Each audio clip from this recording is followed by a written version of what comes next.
പപ്പായ കൊണ്ട് ഒരു face pack ഉണ്ടാക്കിയാലോ? അപ്പോൾ നമ്മളിവിടെ എടുത്തിരിക്കുന്നത് തൈര്. ആ തൈരിലേക്ക് നമുക്ക് ആവശ്യത്തിന് പപ്പായയും കൂടി ഇട്ടതിന് ശേഷം നമുക്കൊന്ന് ഉടച്ച് മിക്സ് ചെയ്തെടുക്കാം.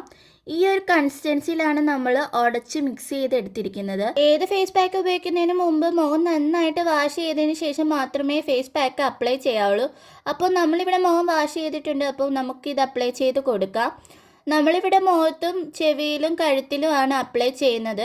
നമ്മൾ ഏത് ഫേസ് പാക്ക് ഉപയോഗിച്ചാലും മുഖത്തും ചെവിയിലും കഴുത്തിലും അപ്ലൈ ചെയ്യണം.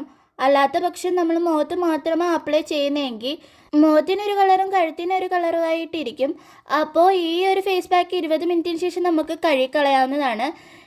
ഈ ഒരു ഫേസ് പാക്ക് ആഴ്ചയിൽ 2 ദിവസം ഉപയോഗിക്കാവുന്നതാണ്. നല്ല സോഫ്റ്റ്നെസ്സും ബ്രൈറ്റനിങ്ങും ഒക്കെ ഉണ്ടാവും. അപ്പോൾ നമുക്കിത് കഴുകിയിട്ട് വരാം. കഴുകി വന്നപ്പോഴത്തേക്കും നല്ല സോഫ്റ്റനിങ് ആയിട്ടുണ്ട്. അപ്പോൾ നമ്മുടെ വീഡിയോ ആദ്യമായിട്ടാണ് കാണുന്നതെങ്കിൽ ഒന്ന് ലൈക്ക് ചെയ്യണേ.